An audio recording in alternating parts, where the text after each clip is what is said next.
নদীমাতৃক বাংলাদেশের একটি বিশিষ্ট নদী আত্রাই। অতীতে এই নদীকে আত্রেয়ী নামে ডাকা হতো।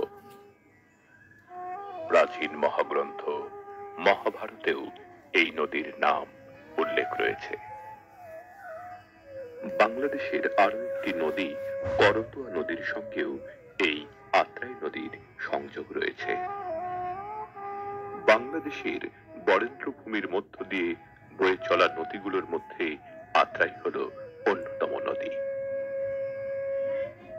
এটি বাংলাদেশের বৃহত্তম বিল চলন বিলের মূল নদী।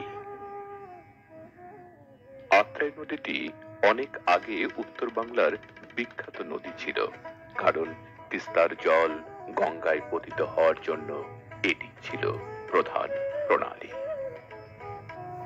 ইতিহাস থেকে জানা যায় 1787 সালে তিস্তা তার প্রাচীন নদীগর্ভ থেকে ভেঙে বের হয়ে আসে এবং নিচে থেকে একটি নতুন ও প্রশস্ত প্রণালী খনন করে ব্রহ্মপুত্রে এসে পড়ে।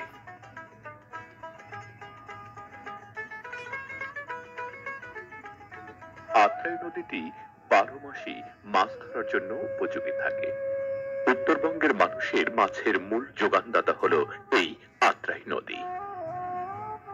বৃহত্তর রাজশাহী পাবনা অঞ্চলে আত্রাইয়ের উপনদী সমূহ হচ্ছে তুলসীগঙ্গা, নন্দকুজা, বরানাই এবং বড়াল। আত্রাই হল বাংলাদেশ ও পশ্চিমবঙ্গের একটি আন্তঃসীমান্ত নদী। আত্রাই নদীর সর্বমোট দৈর্ঘ্য প্রায় 390 কিলোমিটার। এটির সর্বোচ্চ গভীরতা 99 ফুট। আত্রাই নদীর বর্তমান মোহনা হচ্ছে আত্রাই উপজেলা শহরের গুড় নদী এবং পুরাতন আত্রাই নদী।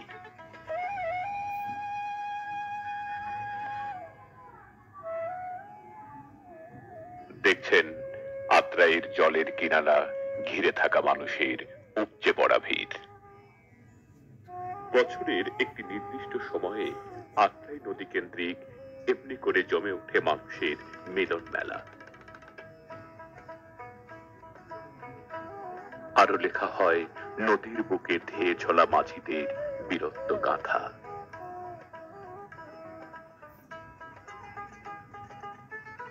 আত্রাইকে দেখে মনে হয় এক অপার সৌন্দর্যের আধার। বৈচিত্র্যময় আত্রাই নদীর দুপারের সৌন্দর্য আমাকে কিছুটা সময় পথ ভোলা পথিকের মতো উদাসীন করে রাখে।